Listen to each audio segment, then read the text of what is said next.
Sorry? I think artists have just always made the world better. I think it is, isn't it? Artists have really made the world worse. I think it's our response. Well, they're artists. That's interesting. That's an interesting. Worse. Technically, Hitler was an artist. Okay. Come away with me in the night.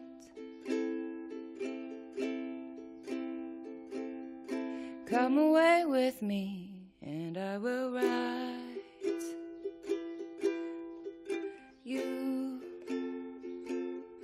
a song. Welcome to another episode of Midnight Falafel. I don't know why I said it that way. Tonight we have Mila and Kent with us and Martin, and we're going to be talking about a couple of topics regarding art because they're artists in their own way. So, and your host is Moxie, of course, with you tonight in Nathan's magical house. So welcome to the show. I would like to go around the table and ask you guys to introduce yourselves by sort of your name and then how you would maybe briefly describe what your art is. So my name is Mila, and I guess I'm a visual artist. Mm-hmm. I mostly do illustration and drawing in general, but I also do digital design as well. Yeah. So basically anything that is visual that isn't film just yet is what I'm working on. My name is Kent. I'm a writer-musician. What that means practically is I have a couple novels as well as a bunch of albums, which I write and compose on. I'm known for spoken word and being a guitarist. Hi, I'm Martin. Thanks for having me. This is awesome. Yay. I am a performing artist, so I'm an actor. Nathan was asking why. Oh, why we decided to become artists in the first place? Yeah. Oh, I think I had very specific plans from very young because, I was the short, white, upper middle class kid in Texas, rural Texas, who could not contribute to the football team, who could not contribute to the basketball team, who could not contribute to maybe the tennis, but I didn't apply myself. Whatever. So I found the speech and drama department. I'm like, oh, we can put on plays and we can be creative and, like all young gay boys do. They start with the arts. The arts, the arts, the arts. And I realized I was good at acting. I was good at entertaining people. I was good at making people laugh. I had good timing. I don't know. It just sort of, it's one of those things that and you're like, it makes you happy and that's what you're supposed to do. So yeah. you pursue that path. You do that in high school. It's like, I always find it interesting. I got a letter jacket. I'm old enough to remember what it's like to get a letter jacket in high school. And they all said football, basketball. I was going to say, don't you have to play something tennis. to get Yeah. No, bitch, listen to this. Mine said speech and drama. Oh, yeah? We would do and go to speech and drama tournaments where we were all very competitive and Yes. it was awesome. Yeah. I actually won more trophies from my high school in my junior and senior year in high school than any football team had ever done in the history. You reminded me of this because you were talking about sports in high school. Because my sport in high school, I could not do team sports.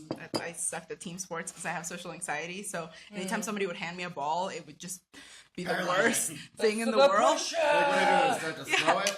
What? So I became a fencer. What? No, you didn't! Epes and foils and... Yes, it was so good.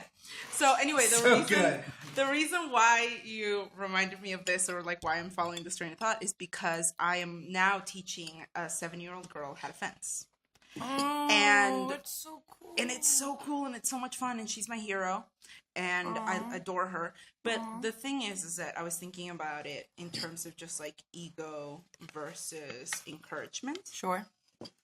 And my answer for the reason why I continue to be an artist is because somebody told me that I was good at it.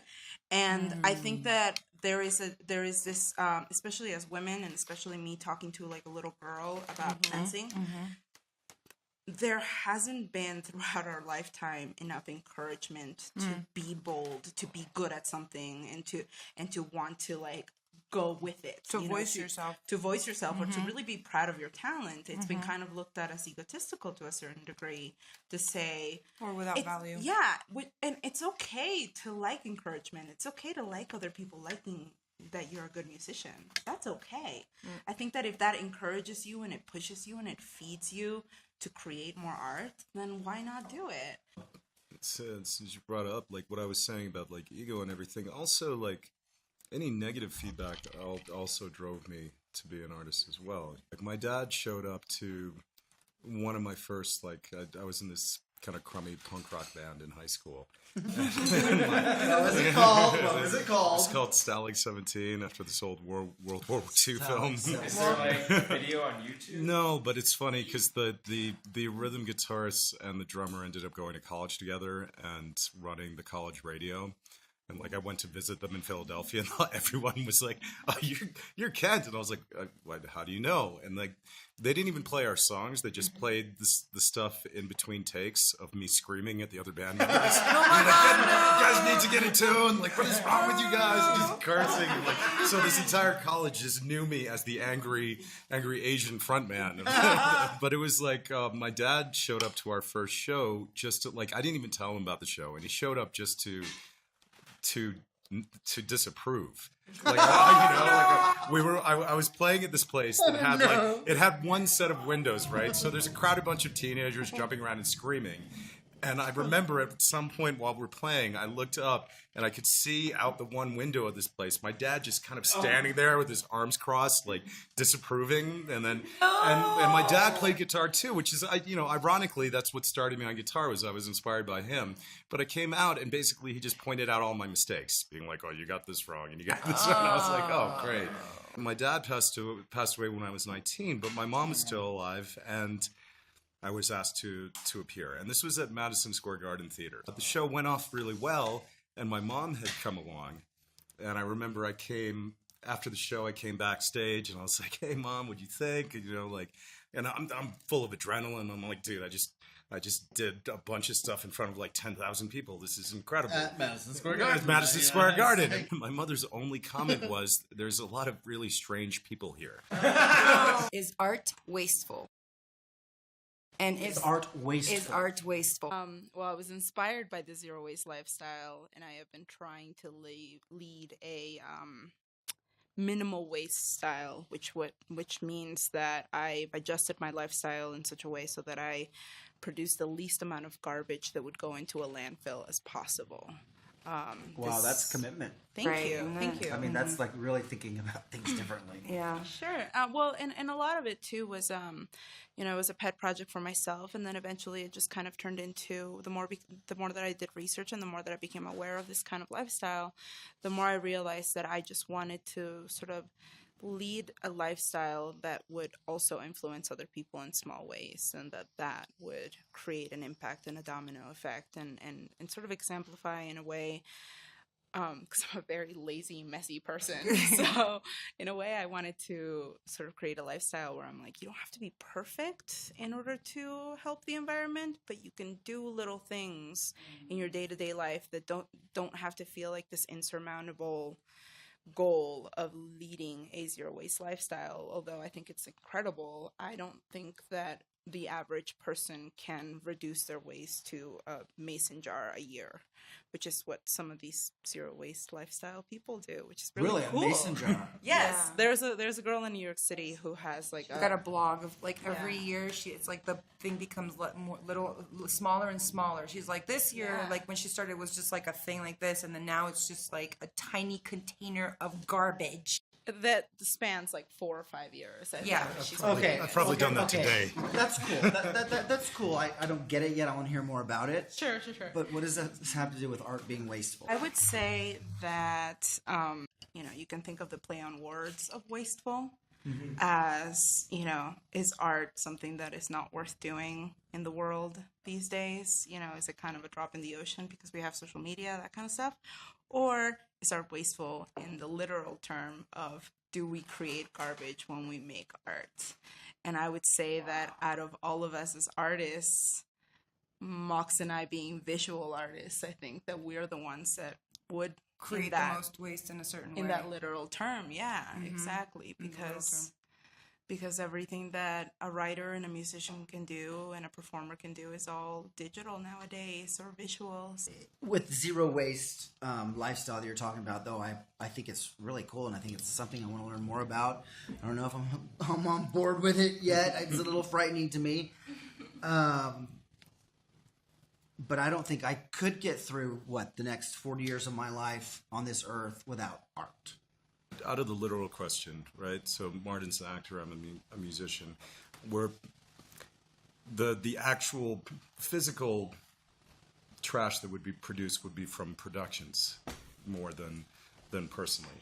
But even that, you can find ways that things are recycled and reused and everything like that. I feel like when it comes to art, I think that that's a permanence worth having, whereas garbage is a permanence not worth having. I agree. I think life doesn't exist without art.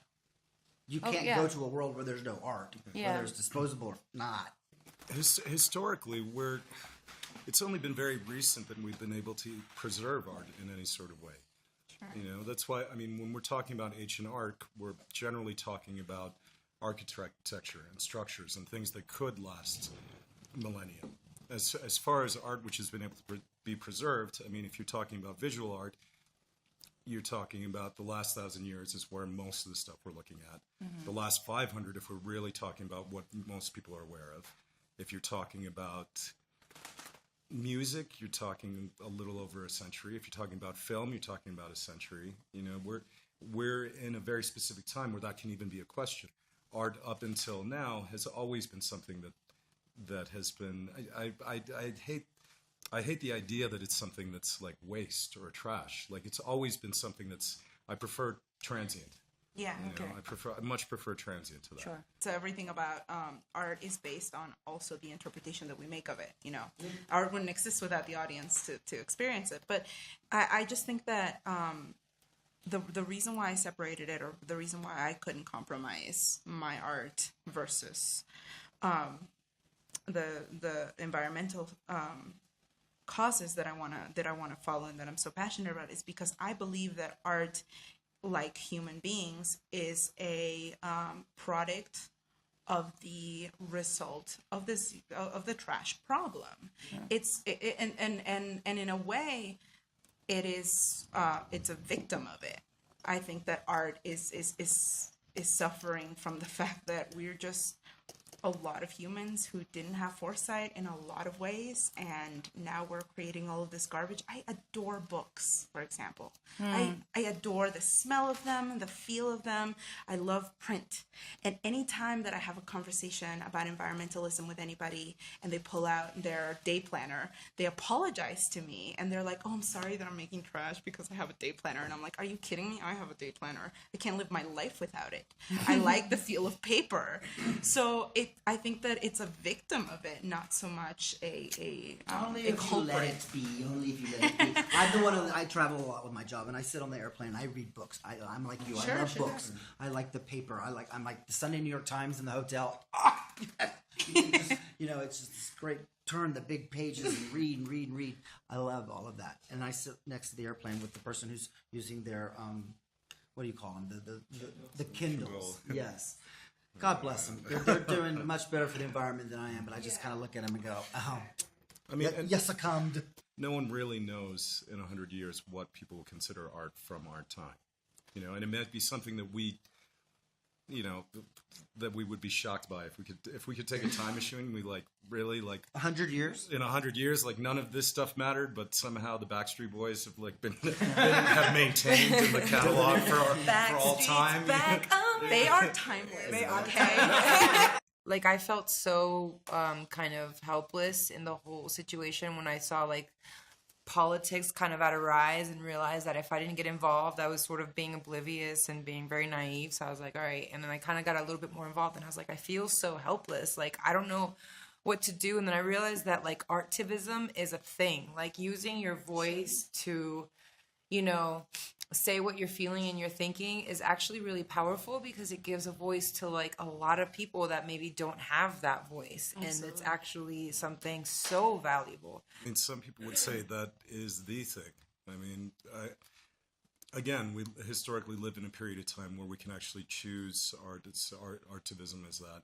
But historically, it's been like that. Art has either been entertainment, basically minstrels, or some kind of speech, some kind of stance, some way to reach out and speak to the public, a commentary to the public. We're the only living beings that are self-aware, that have this level of self-awareness, and I think that art is a product of that. Yeah. Like, because of the fact that we can mock ourselves with comedy, or we can bare our souls with visual or musical art, like It's uniquely human. It's a very uniquely human thing of being self-aware, of being aware of the human condition And and of creating ourselves. things for the sake of creating them. Yeah, exactly. If you like what you just heard, follow, like, and subscribe to us on Facebook and YouTube. If you have some spare change and want to support a starving artist community, we have a Patreon page where there's incentives for donations, and we will love and appreciate you forever and ever and ever and ever. All these links will be in the description box below. With that, we bid you adieu at Midnight Falafel. Until next time.